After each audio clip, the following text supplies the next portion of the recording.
मध्य प्रदेश के मुख्यमंत्री मोहन यादव ने राज्य के 54 गांव के नाम बदलने का ऐलान कर दिया है।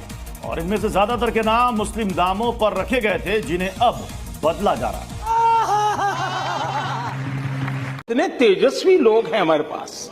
तो भैया सुना, पहले उत्तर प्रदेश में मस्जिदों के नीचे मंदिर ढूंढा जा रहा था और अब मध्य प्रदेश में गाँव का नाम बदला जाएगा। तब तो लल्लन भैया ये डबल इंजन की सरकार ने बहुत ही बढ़िया निर्णय लिया है। और मैं तो कहता हूँ अब लगे हाथ गोबर का नाम बदल कर कढ़ी कर देना चाहिए, ताकि वहाँ के भक्त उसमें रोटी डुबो कर खा सके। लल्लन भैया कभी कभी तो मुझे लगता है कि कहीं अखंड भारत बनने से पहले देश झंड भारत ना बन जाए, क्योंकि गजब बकलोली है। चाइना एआई जैसा टूल बना रहा है, हम आम में नाम ढूंढ रहे हैं। रूस कैंसर की वैक्सीन बना रहा है, हम गोबर से कैंसर ठीक कर रहे हैं। और दुबई फ्लाइंग टैक्सी लॉन्च कर रहा है, और हमारे यहाँ पूरे साल केवल गांव और सड़कों का नाम बदला जाता है। भैया इसीलिए तो लोग घनघोर बेइज्जती करते हुए ये कहते हैं कि जब से डबल इंजन ने संभाला है देश का कमान, तब से सोने की चिड़िया वाला भारत बन गया है कूड़ेदान।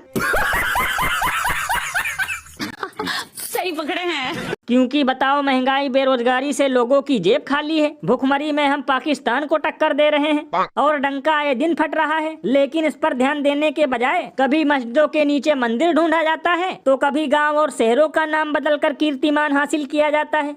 ये बिल्कुल सही कहा आपने। वैसे भैया मेरे हिसाब से अब रुपए का नाम बदलकर रानी कर देना चाहिए। क्या पता यही देखकर डॉलर पिघल जाए।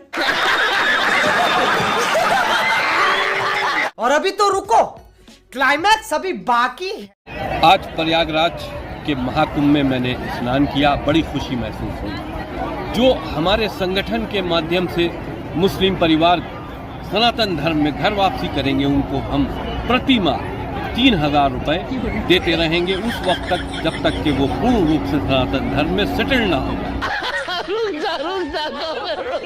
तो भैया सुना, ये वसीम रिजवी उर्फ जितेंद्र नारायण सिंह सेंगर हैं, जो महाकुंभ में खड़े होकर मुसलमानों को ज्ञान दे रहे हैं कि सनातन धर्म में घर वापसी करो, हम तुम्हें हर महीने 3000 रुपए देंगे।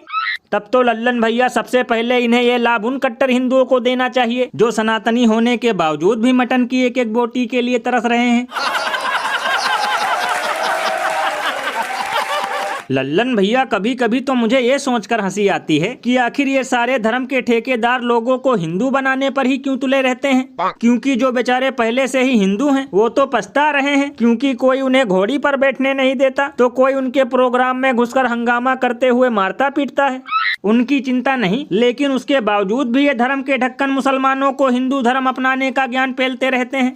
भैया इसीलिए तो लोग घनघोर बेइज्जती करते हुए ये कहते हैं कि पहले अपने धर्म के नफरती जाहिलों को बनाओ कायदे का इंसान, उसके बाद में चलाओ मुसलमानों को हिंदू बनाने का अभियान। अरे बाप रे, ये तो धोती खोल रहा है। और भैया सबसे कमाल की बात तो ये है कि भरे महाकुंभ से खुल्लम खुल्ला धर्म बदलने की बात कहने के बावजूद भी अब तक इस पर कोई कार्रवाई नहीं हुई, और न ही अब तक किसी ने इसको देशद्रोही बोला। तो लल्लन भैया इसमें हैरानी की क्या बात है? ये सारे नियम सिर्फ दूसरे समुदाय के लोगों पर अप्लाई होते हैं। अभी यही सब कुछ कोई मुस्लिम पादरी या जैन बोलता तो पूरे देश में मच जाता बवाल, और धर्म जिहाद का नाम दे रहे होते ये गोदी मीडिया के दलाल।